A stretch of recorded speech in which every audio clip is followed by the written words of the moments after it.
Assalamualaikum warahmatullahi wabarakatuh.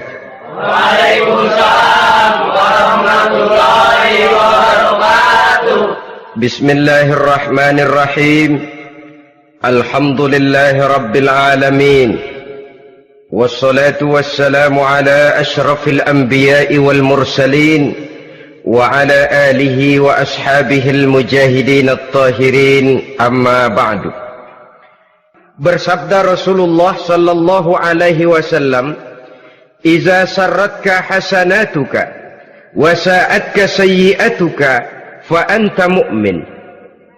Apabila perbuatanmu yang baik menyebabkan engkau bahagia, apabila perbuatanmu yang baik menyebabkan engkau gembira, dan perbuatanmu yang jahat menyebabkan engkau jadi susah, itulah tanda bahwa di hatimu masih ada iman. Artinya, belum tentu orang yang berbuat baik merasa bahagia dengan kebaikan yang dikerjakannya. Dan tidak selamanya orang yang berbuat jahat sanggup menyesali perbuatan jahatnya.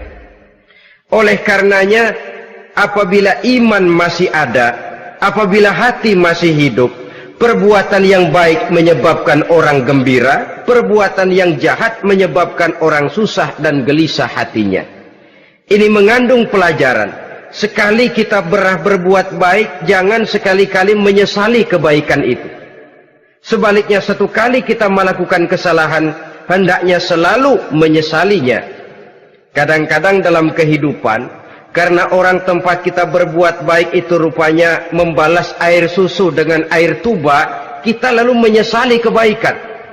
Lahirlah kata-kata, "Nyesal saya nolong dia." Ibarat pepatah katanya, nolong anjing kejepit. Waktu kejepit setengah mati kita tolongin, begitu selesai dia dari kejepitnya, malah kita digigitnya. Saudara hadirin yang saya muliakan, dalam kehidupan sehari-hari barangkali ini kena filsafat yang disebut dorong mobil mogok. Ketika mobil mogok setengah mati kita dorong, begitu mesin hidup ditinggalkannya kita di belakang. Sesungguhnya perbuatan kita yang baik tidak harus disesali, karena disesali atau tidak, toh perbuatan itu sudah kita lakukan. Dan penyesalan atas segala kebaikan hanya akan mengurangi nilai pahala kebaikan itu sendiri. Berbahagialah apabila berbuat baik, walaupun orang yang kita melakukan kebaikan membalasnya dengan kejahatan. Menyesalah apabila berbuat kesalahan, apabila melakukan dosa, karena itu pertanda nilai iman yang masih hidup dalam jiwa kita. Saudara-saudara kaum muslimin yang berbahagia, jadi sungguh pun pahala dan dosa sesuatu yang abstrak, efeknya jelas dia mendatangkan kebahagiaan atau membawa kepada kegelisahan batin di dalam kehidupan manusia. Orang di zaman materialis kurang terangsang berbuat pahala dan terdorong melakukan dosa. Kenapa? Karena pahala tidak kelihatan, dosa tidak nampak. Kalau pahala kelihatan, barangkali nggak kuat kita mikul pahala. Kalau dosa benjol, umpama tiap bikin dosa palanya benjol, barangkali sudah nggak karu-karuan kepala kita. Baik pahala, baik dosa, sesuatu yang tidak nampak oleh pandangan mata zahir, tapi yang punya efek dalam kehidupan ini. Orang yang banyak pahalanya dengan orang yang banyak dosanya, kalau dia berjalan barangkali sulit kita membedakan. Tapi efeknya dalam kehidupan ini jelas adanya. Sesuatu yang bernama pahala kita perlukan, karena hidup tidak berhenti hingga di sini. Sesuatu yang bernama dosa harus kita hindarkan, karena ada kelanjutan sesudah hidup yang sekarang ini. Kehidupan dari satu pertanggungan jawab. Itu sebabnya Imam Ghazali dalam bahasa yang indah sekali berpesan, "Jaddidis safinah fa innal bahra amiq wa khuziz zad fa innas safara ba'id." Perbarui selalu kapalmu, rawat, jaga baik-baik, dandani kapalmu, fa innal bahra amiq, karena sesungguhnya lautan ini sangat dalam. Satu bahasa yang indah dari tamsil terhadap kehidupan. Perbaiki kapalmu karena lautan ini sangat dalam. Artinya, jaga baik-baik hatimu. pelihara iman dan keyakinanmu, karena hidup ini bagaikan gelombang lautan, tempo-tempo air tenang, tempo-tempo ombak menggila dan menggunung. Jaga iman baik-baik karena hidup penuh dengan cobaan dan ujian. Itu maksudnya. Wa khuziz zad fa inna safara ba'id. Dan bawa bekal yang banyak karena perjalanan hidup ini sangat panjang. Perjalanan ini sangat jauh. Kita kalau pergi keluar kota tentu saja membawa bekal. Makin jauh kota yang akan kita tuju, makin banyak bekal yang harus kita bawa. Alangkah sengsaranya manusia apabila dia akan pergi ke satu kota yang jauh, modalnya cuma nekat. Bagaimana nanti di sana sajalah. Tidak membawa bekal sebagaimana yang sewajarnya. Hal yang semacam ini senangnya sih belum tentu, keblangsak dan susahnya sudah kebayang. Itu dalam kehidupan di dunia ini. Bagaimana kalau sudah bicara tentang kehidupan yang akan datang? Karena sesungguhnya hidup ini merupakan satu perjalanan yang sangat panjang. Sejak kita tinggal di alam arwah, pada saat jasad belum lagi diciptakan Allah, ruh sudah diciptakannya lebih dahulu. Sampai kemudian kita pindah ke alam rahim, alam kandungan ibu, untuk kemudian berpindah kepada kehidupan dunia.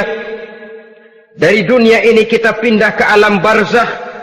Di sana tinggal kita 100 tahun mungkin, 100.000 tahun mungkin, 1 juta tahun mungkin, menunggu saat datangnya kiamat. Lalu dari alam barzakh pindah kita ke alam akhirat. Satu perjalanan yang sangat panjang. Alangkah malangnya, alangkah sengsaranya jika tahu kita begitu panjangnya perjalanan hidup ini, tidak ada bekal yang kita bawa. Artinya kesengsaraan, kesulitan yang bertali-tali sudah jelas akan menimpa kita. Kalau pergi kita keluar kota membawa bekal uang, membawa bekal makanan, apa bekal yang mesti kita bawa? Apabila kita kembali ke alam barzakh, kembali ke alam kubur, berkumpul di padang mahsyar di akhirat nanti, nasi yang mau kita bawa? Uang yang mau kita bawa? Tentu tidak lagi. Karena kehidupan materialis selesai di atas liang lahat. Bila masuk kita ke liang lahat, disitulah pahala dan dosa memegang peranan yang sangat penting. Maka pada pertemuan malam ini, kita akan bicara tentang pahala dan dosa itu.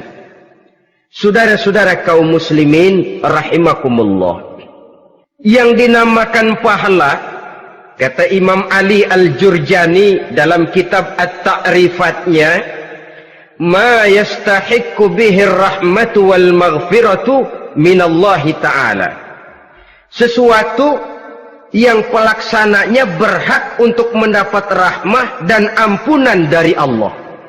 Dengan kata lain, nilai pahala adalah akibat dari perbuatan-perbuatan di dalam melaksanakan perintah dan anjuran yang ada di dalam kehidupan agama. Apabila perintah dan anjuran kita laksanakan, nilai pahala itu lalu datang. Nah, nilai pahala dalam Islam, menurut konsepsi Quran, Allah menjelaskan, man jaa bil hasanati falahu asyru amsalihha. Barang siapa yang datang membawa satu kebajikan, barang siapa yang melaksanakan satu kebaikan, maka dia akan mendapat balasan 10 kali dari kebaikan yang dikerjakannya. 10 kali ini pun masih dilipat gandakan dengan 7 ini pun masih dikalikan 100, dan itu pun masih ditambah dengan pernyataan wallahu yudha'ifu liman yasha. Allah masih akan melipat gandakan perbuatan baik seseorang yang dikehendakinya. Itulah nikmatnya dalam Islam. Tetapi sebaliknya, wa man jaa bisayyi'ati fala yujza illa mislaha. Barang siapa yang melakukan satu kejahatan, dia tidak akan mendapat balasan kecuali sesuai dengan kejahatan yang dikerjakannya. Alangkah rahman dan rahimnya Allah. Orang yang berbuat baik dibalas 10, dikali 7, dikali 100, masih dilipat gandakan pula. Tapi orang yang berbuat jahat tidak akan mendapat balasan kecuali sesuai dengan kejahatan yang dikerjakannya. Ini kan beda dengan sifat kita manusia. Kita ini kadang-kadang kalau dijitak membalasnya mukul. Tapi kalau orang berbuat baik kepada kita, kita enggan untuk berbuat baik kepada orang tadi. Allah tidak mengajarkan begitu. Satu kebaikan berbalas 10. Satu kejahatan berbalas dengan satu kejahatan. Maha Rahman dan Rahim Allah. Bahkan dalam Islam, niat berbuat baik saja mendapat pahala. Sedangkan niat berbuat jahat belum ditulis merupakan satu dosa sampai kejahatan itu dikerjakan oleh orang yang niat tadi. Umpamanya, saudara niat, nanti malam giliran pengajian, saya mau hadir di majelis taklim. Pas datang waktu malam, hujan turun sangat lebat. Saudara berhalangan datang ke majelis taklim, saudara sudah mendapat pahala niat. Tapi saudara niat, nanti malam kalau turun hujan, saya mau bongkar rumahnya si fulan, saya mau curi seluruh harta bendanya. Ternyata malam saudara tidak mengerjakan perbuatan itu belum ditulis dosa sampai perbuatan itu benar-benar dikerjakan. Tapi lalu jangan macam-macam. Kalau begitu niat aja yang baik, biar nggak usah dikerjain. Niat aja pengen ngaji walaupun tidak ada niatan untuk ngaji. Allah lebih tahu tentang apa yang terdetik di dalam hati sanubari kita. Itulah sebabnya sangat dianjurkan orang untuk melakukan segala macam kebajikan, dan dianjurkan orang menjauhkan segala macam bentuk kejahatan, karena dia akan berefek melahirkan dosa dan pahala. Dosa dan pahala itulah alat untuk memperoleh kebahagiaan di alam kubur, di padang mahsyar, sampai di akhirat nanti. Di dunia ini mungkin segalanya bisa kita beli dengan yang namanya uang. Keamanan, kita bisa menyewa petugas untuk menjaga rumah kita. Kendaraan yang mewah bisa kita beli. Udara yang sejuk bisa kita ciptakan. Siapa banyak uang, dia raja. Mungkin itu di dunia. Tapi bisa apa uang kalau kita sudah masuk ke alam kubur? Bisakah munkar nakir kita sogok? Udah karkir, jangan nanya nih, cepet. Bisakah malaikat azab menyingkir dengan uang semir? Ternyata tidak. Untuk memperoleh kebahagiaan di sana, nilai pahala. Kesengsaraan akan kita dapat kalau kita banyak menumpuk dosa. Oleh karena itu jangan beranggapan pahala nggak kelihatan, dosa juga nggak kelihatan, biarin saja. Yang tidak kelihatan ini pada waktunya akan memegang peranan yang sangat penting. Tapi tidak cuma untuk menghadapi hidup di situ, kita lalu harus berbuat baik dan meninggalkan yang jahat. Terutama juga di dunia ini. Toh pepatah bilang gajah mati meninggalkan gading, harimau mati meninggalkan belang. Apa yang akan kita tinggalkan setelah kita mati?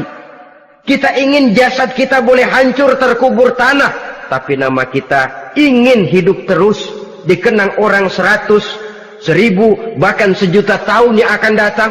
Ditulis orang dengan tinta emas dalam sejarah, tercatat kita sebagai orang baik-baik. Saudara-saudara kaum muslimin rahimakumullah. Lalu perbuatan apa yang bisa mendatangkan pahala itu? Saudara-saudara, semua perbuatan yang diperintah dan dianjurkan oleh Allah, yang dikerjakan dengan ikhlas hanya untuk mencapai ridho Allah, mendatangkan pahala. Kadang-kadang menurut pendapat kita remeh, tapi nilainya di sisi Allah besar. Itu pahala. Menghitung pahala itu hak prerogatif Allah. Perbuatan yang ringan Allah mau berikan ganjaran yang besar, itu urusan Allah. Misalnya, kata Nabi, la tahkiranna minal ma'rufi syai'an. Jangan kamu menganggap remeh perbuatan baik walaupun kecil. Jangan merasa sulit melakukan perbuatan yang mengandung pahala. Bertemu dengan teman, muka kita cerah, berpahala. menyingkirkan duri di jalanan berpahala, menolong orang yang sesat, memberitahu orang yang bertanya berpahala. Tidak sulit kalau kita mau. Yang diperintah dan dianjurkan oleh agama itu perbuatan yang mengandung nilai-nilai pahala. Masalahnya cuma tinggal mau atau tidak dan dikerjakan dengan ikhlas. Bertemu teman mukanya cerah, pahala. Menyingkirkan duri di jalanan, pahala. Sedekah, pahala. Tidak berupa perbuatan, bisa berupa ucapan. Misalnya bersolawat, pahala. Bertasbih dan bertahmid, pahala. Kata Nabi, kalimatani khafifatani 'alal lisan, saqilatani fil mizan. Ada dua kalimat yang enteng di lidah tapi berat di timbangan akhirat nanti. Apa itu? Subhanallah walhamdulillah.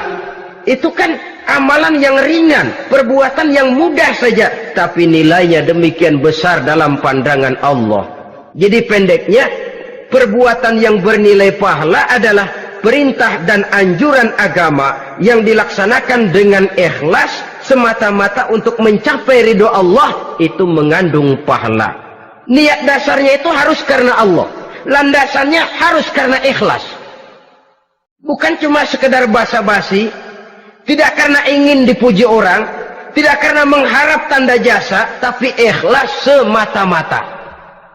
Dari perbuatan yang paling kecil dan mudah sekali sampai kepada amalan-amalan yang besar dan memerlukan biaya yang besar, seperti melaksanakan ibadah haji, seperti jihad fi sabilillah, membangun masjid, membangun pondok-pondok pesantren, membangun pusat-pusat kesehatan, membangun jalan-jalan umum, termasuk menjaga keamanan.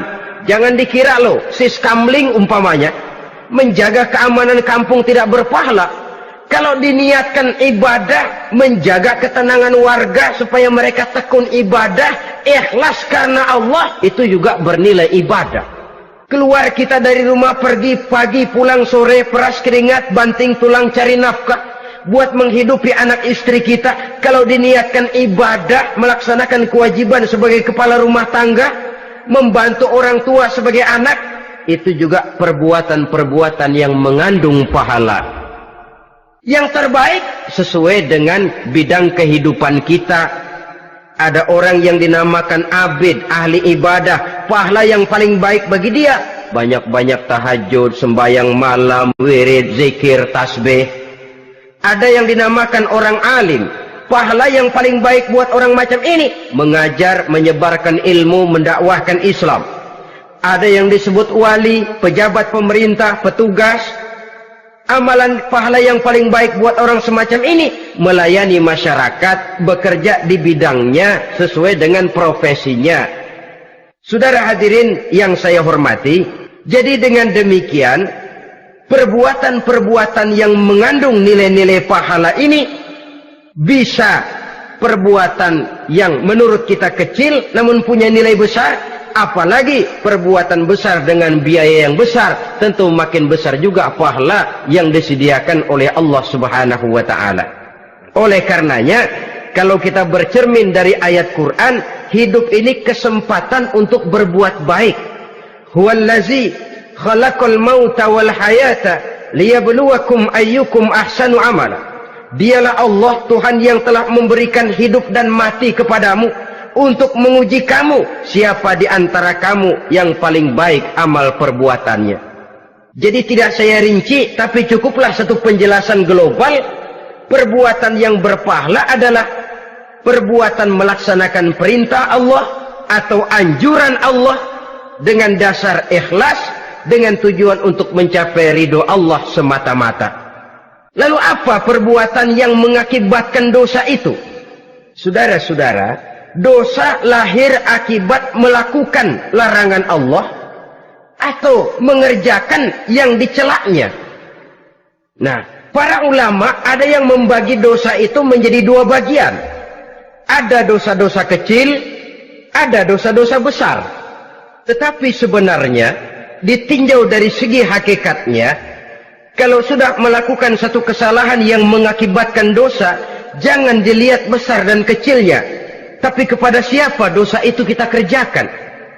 Sebab kalau dosa kita anggap satu yang kecil, orang akan terangsang untuk mengerjakan yang kecil-kecil saja. Sehingga dengan demikian, yang kecil pun akan menjadi besar kalau ditumpuk-tumpuk. Sedangkan yang besar bisa saja menjadi kecil kalau selalu diiringi dengan permohonan ampun kepada Allah. Itu sebabnya para ulama sufi, orang-orang tasawuf mengatakan, la saghair ma'al istimrar wa la kabair ma'al istighfar. Tidak ada dosa yang kecil kalau dikerjakan terus-menerus, dan tidak ada dosa yang besar kalau digempur tiap saat dengan perbuatan istighfar atau memohon ampun kepada Allah Subhanahu wa taala. Cuma saja pada umumnya, karena dosa-dosa kecil itu lebih mudah taubatnya, dan ada janji Nabi, barang siapa yang meninggalkan dosa-dosa besar akan diampuni dosa-dosanya yang kecil-kecil. Oleh karena itu, pada kesempatan ini kita akan juga bicarakan apa saja yang termasuk klasifikasi dosa-dosa besar, dengan harapan kita bisa menjaga diri, menyelamatkan diri, jangan sampai terjatuh ke dalam dosa-dosa yang besar tadi. Tetapi bukan berarti kita harus terangsang melakukan dosa-dosa yang kecil. Biarin kecil ini, tobatnya gampang. Dosa kelas teri. Dosa itu kan tidak kelihatan. Lalu terangsang melakukan perbuatan dosa-dosa walaupun kecil, kalau berlarut terus-menerus dia akan tumbuh menjadi dosa yang besar. Oleh karenanya, jangan sampai mengundang pengertian kalau kita membicarakan dosa-dosa yang besar lalu terangsang melakukan dosa-dosa yang kecil. Karena bagaimanapun juga dosa kecil dan dosa besar sama dalam arti kepada Allah kita melakukan kesalahan. Dan dosa yang kecil pun kalau bertumpuk, dia akan menjadi banyak. Saudara-saudara kaum muslimin rahimakumullah, ada beberapa jenis dosa-dosa besar. Jenis yang pertama, asyirku billah, syirik atau menyekutukan Allah. Dari sekian deretan dosa-dosa besar, syirik ini merupakan bapak moyangnya dosa. Dedengkotnya dosa itu syirik, menyekutukan Allah. Bahkan dosa yang lain Allah masih mau mengampuni, tapi kalau sudah syirik, menyekutukan Allah, itu sudah satu dosa yang tidak berampun sama sekali. Oleh karena itu tepat pesan Imam Ghazali tadi, jadi di safinah fa innal bahra amik, jaga iman, pelihara akidah, dandani kapal, karena hidup ini gelombang lautan sangat dalam, hidup banyak cobaan. Di dalam hidup di zaman sekarang ini, saudara bisa perhatikan, di mana tensi ekonomi tinggi, lapangan kerja sulit, persaingan hidup makin tajam, sifat egois dan individualis tumbuh di mana-mana, rasa solidaritas sosial menurun, sifat gotong royong musnah, orang mudah potong kompas, potong jalan, ingin cepat kaya, ingin cepat naik pangkat, ingin dapat kedudukan.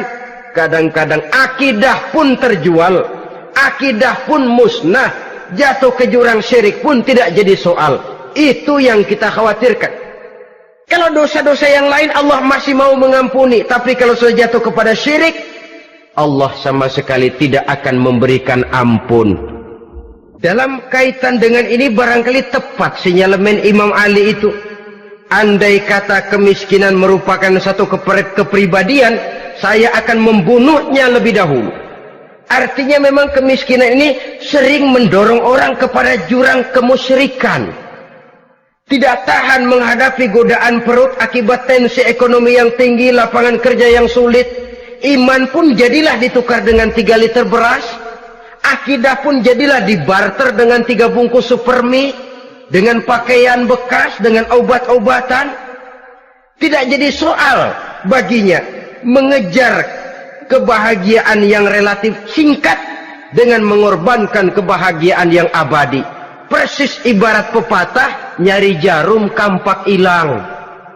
Mencari sesuatu yang kecil, yang besar jadi sia-sia. Membela perut, mengorbankan akidah. Na'udzubillah summa na'udzubillah. Saudara-saudara kaum muslimin rahimakumullah. Ini fakta. Ini kenyataan. Dan hal semacam ini tidak bisa diatasi cuma dengan ceramah, simposium, diskusi, seminar. Apalagi Nabi berpesan, solahu ummati bil ilmi wal mal. Umatku hanya bisa menjadi baik akidahnya dengan ilmu dan harta. Itu bahasa Nabi. Kalau bahasa kita sekarang, dengan ekonomi dan pendidikan. Ilmu, pendidikan, ekonomi, harta. Tanpa itu sangat besar kemungkinan kita bisa menjual akidah terjerumus di lembah kemusyrikan. Maka terutama kepada saudara-saudara saya, muslimin yang terpencil jauh dari kota-kota besar, yang kadang dalam kehidupan seharinya imannya sering digoda oleh supermi, akidahnya sering ditantang oleh pembagian beras, pakaian-pakaian bekas, obat-obatan dan sebagainya.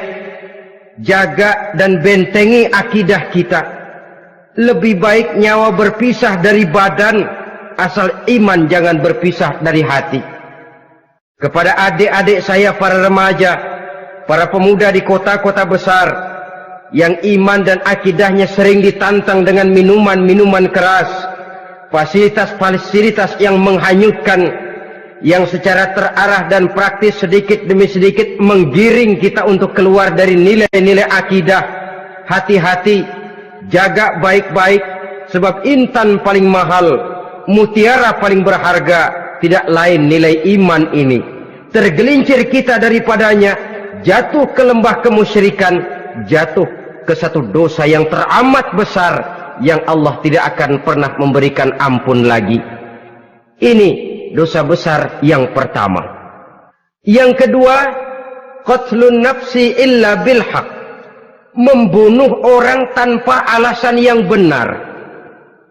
Di zaman kesulitan ekonomi kadang-kadang orang mudah nekat.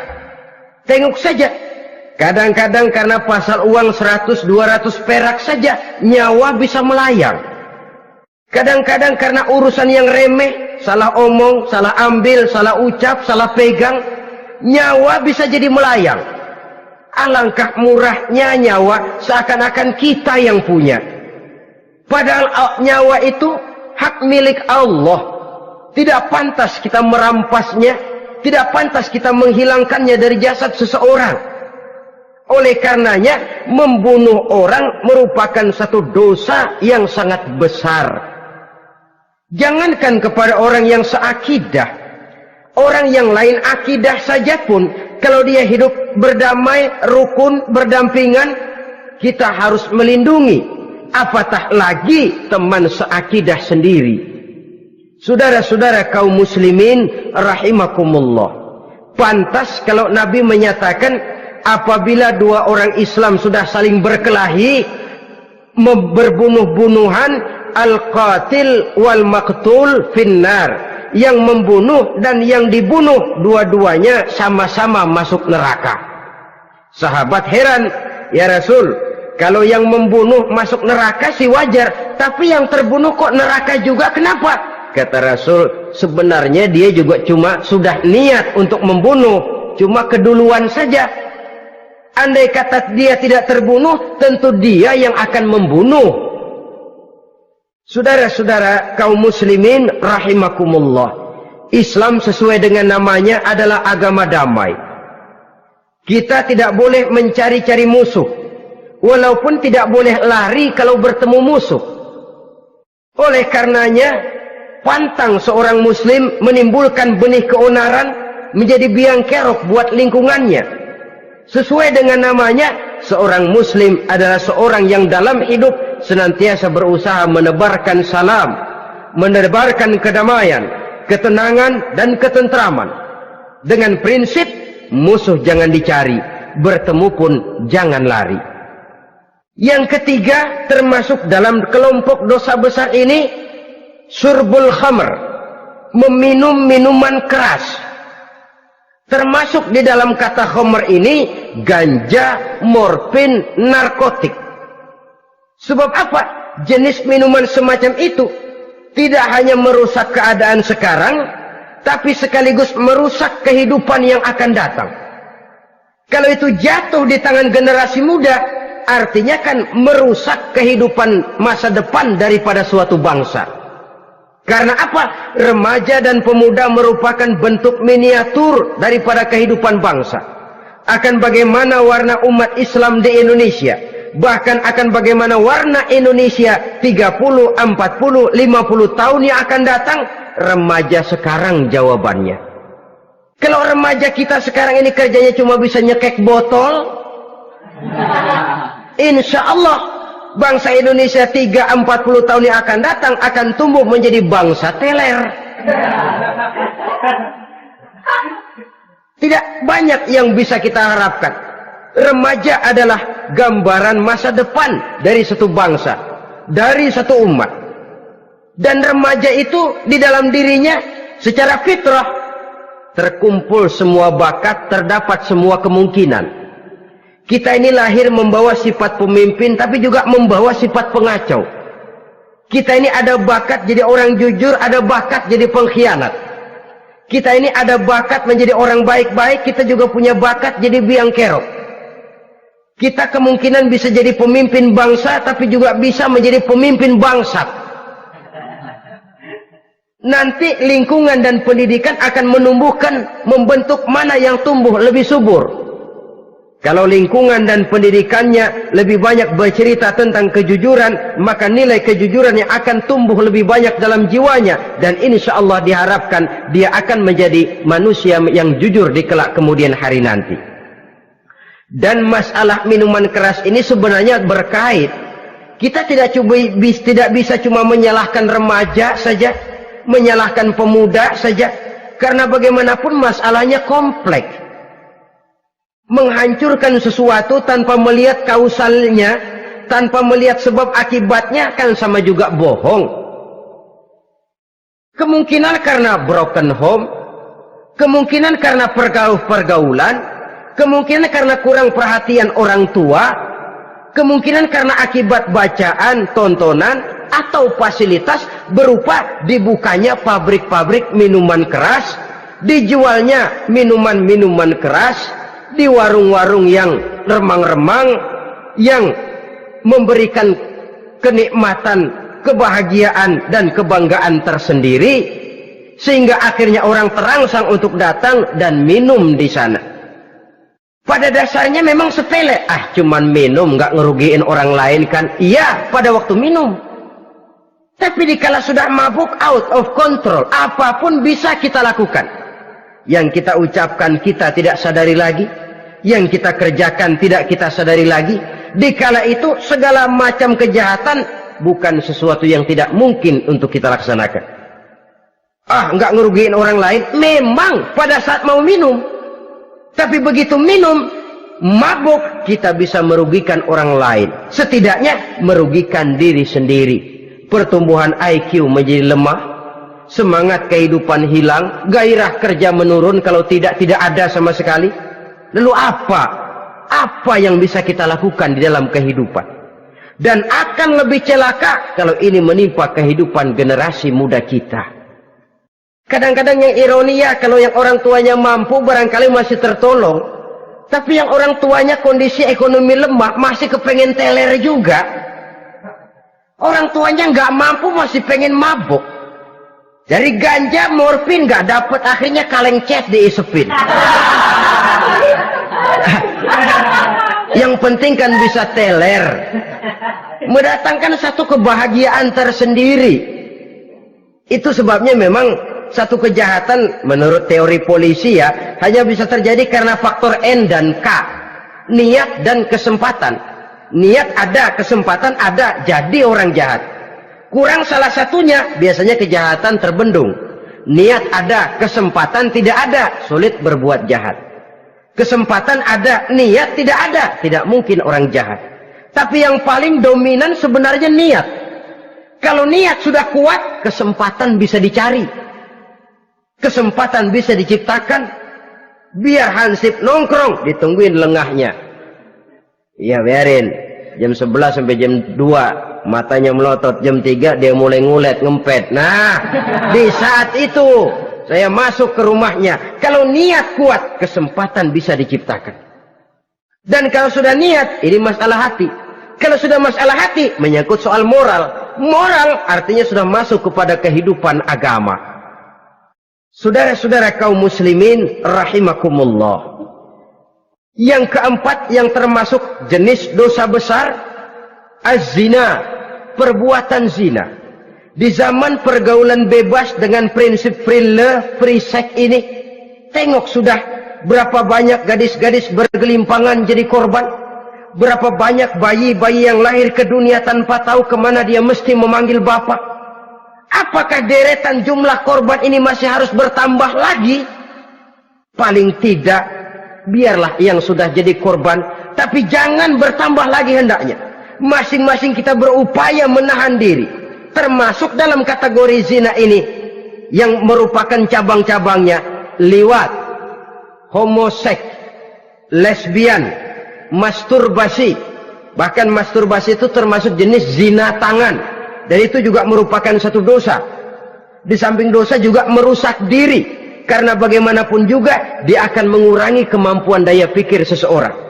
Maka agama memberikan jalan keluar. Pesan Nabi, ya ma'syara syabab, man istata'a minkumul ba'at falyatazawwaj.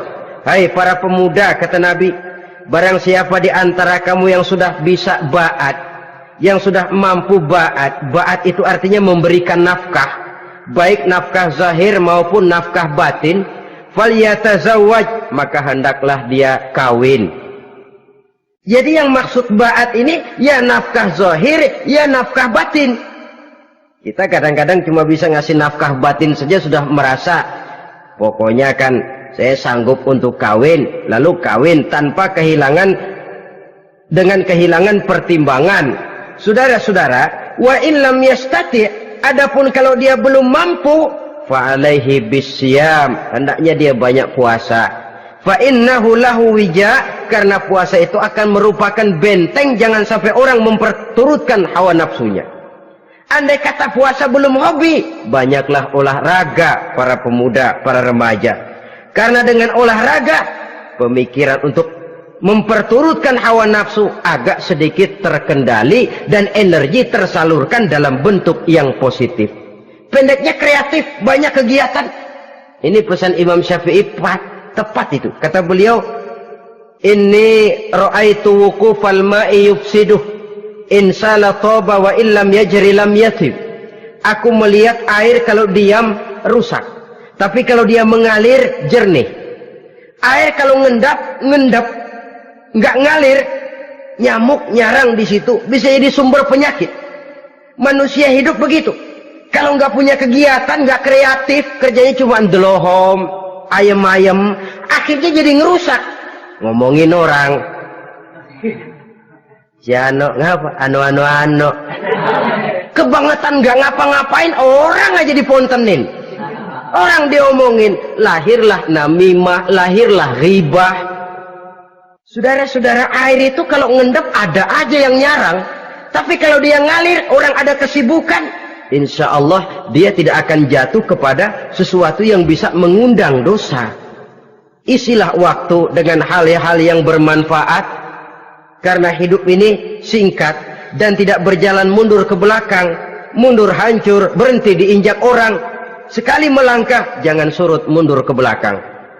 Homoseks, terlepas dari penyakit kejiwaan. Sekarang ini kan sudah ada persatuan kaum gay katanya, meminta perlakuan yang sama dan agar dibolehkan kawin sesama mereka. Secara manusiawi boleh, secara manusiawi kita hargai mereka, tapi dari kacamata agama ini jelas merupakan penyimpangan, dan penyimpangan merupakan suatu dosa terlepas dari pertimbangan manusiawi. Jangan karena terlalu memperturutkan suara manusiawi lalu kita mengesampingkan agama. Termasuk lesbian, wadon karo wadon. Kalau homo itu kan lanang karo lanang katanya. Saudara-saudara kaum muslimin rahimakumullah, ini bukan penyakit baru. Liwat, homoseks sudah dikenal dari zamannya Nabi Lut, laki dengan laki. Lesbian dari zaman istrinya Nabi Lut. Terlepas dari penyakit kejiwaan, dari segi agama ini merupakan penyimpangan dan merupakan dosa yang besar. Yang kelima, yang termasuk jajaran dosa kelas kakap, qazful mu'minina wal mu'minat, menuduh orang mukmin yang baik-baik, laki atau perempuan, melakukan perbuatan zina sehingga hancur namanya di masyarakat. Ini merupakan satu perbuatan dosa yang sangat besar dan sangat dimurkai oleh Allah. Saudara-saudara kaum muslimin rahimakumullah, oleh sebab itu tentang masalah ini, kalau memang tidak ada saksi, jangan sembarang kita enteng lidah menuduh orang lain berbuat zina, menuduh orang lain berbuat serong. Dosanya kelewat besar di dalam kehidupan. Karena apa? Mencari harga diri itu berat, memelihara kehormatan diri jauh lebih berat.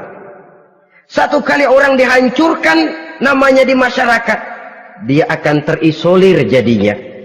Oleh karenanya, berlindung kita kepada Allah, jangan sampailah dihinggapi oleh sifat ini.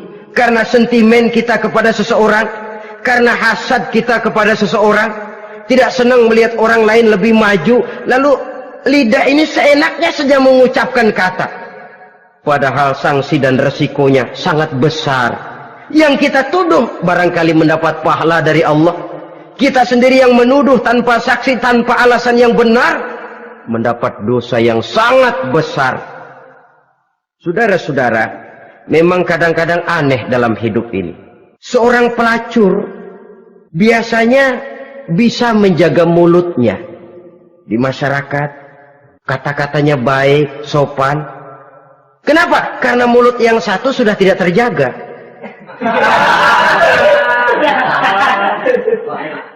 Kita kadang-kadang kehormatan bisa kita jaga, tapi mulut tidak terkontrol. Ngomong saenake dewe, bikin orang mangkel, kesal, fitnah sana, fitnah sini, menghancurkan nama baik orang, ngomongin yang macam-macam. Bagai-bagai macamlah caranya. Saudara-saudara kaum muslimin yang berbahagia. Jadi dengan demikian, menuduh orang lain berbuat zina, sedangkan orang itu tidak pernah melakukannya, ini termasuk satu dosa yang sangat besar di dalam kehidupan ini. Yang keenam, al-'aqu bil walidain, durhaka kepada ibu bapak. Seorang anak, bagaimanapun banyak nilai ibadahnya, banyak kebaikan di masyarakat, menyandang berbagai macam gelar, pangkat dan jabatannya tinggi, tapi kalau sudah durhaka kepada kedua orang tuanya, alamat hidup tidak lagi membawa keberkahan. Dan itu dosa yang sangat besar. Sampai Nabi sabdakan, ridho Allah ada di dalam keridhaan ibu bapak, murka Allah pun ada di dalam kemurkaan ibu dan bapak. Walaupun belum tentu setiap kita orang tua, tapi yang jelas setiap kita adalah anak, dan setiap anak punya ibu dan bapak. Jangan sampai kacang lupa kepada kulitnya.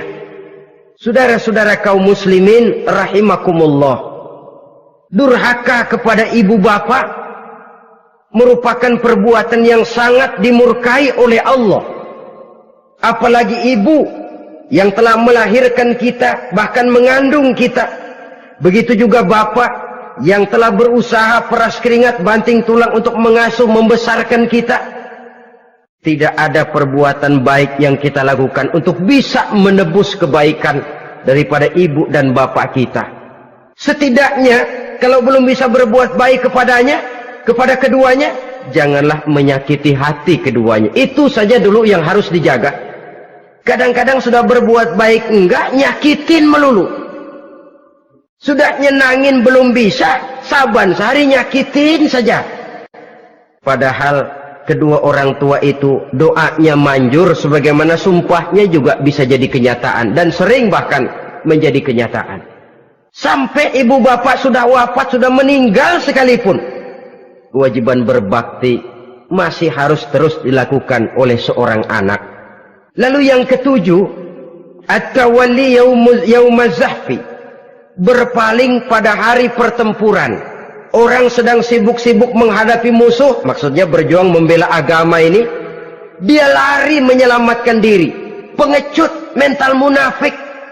Ayo, kalau demi agama, mari kita maju ke depan. Allahu Akbar, yang besar Allah, yang lain kecil semua, maju. Orang lain maju serentak, dia mundur jauh ke belakang.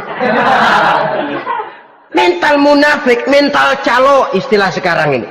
Oh, itu calo, mental calo, Tuhan gedek banget itu. Coba ya, calo itu paling sibuk nyuruh penumpang naik. Tapi sementara penumpang naik sampai ke tempat tujuan masing-masing, calonya nggak kemana-mana, diem aja di situ. Cuma orang aja disuruh naik. Saudara-saudara, kerja bakti, orang turun ke comberan, dia naik ke tempat tidur. Mundur di hari pertempuran, menyebabkan orang lain gugur, dia sendiri menyelamatkan diri. Mental pengecut, mental munafik, itu merupakan dosa yang sangat besar. Saudara-saudara kaum muslimin rahimakumullah, itu sebabnya agama itu memerlukan keberanian memang, tapi bukan keberanian yang tanpa perhitungan. Sebab berani tanpa berhitung namanya berani babi. Kita berani kalau benar, kita harus takut kalau salah.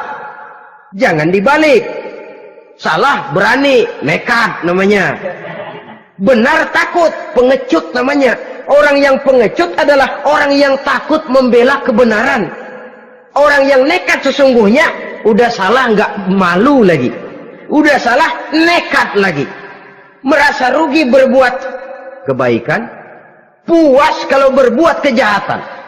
Padahal Nabi pesan, siapa yang berbuat dosa sambil tertawa, nanti dia akan masuk neraka sambil menangis.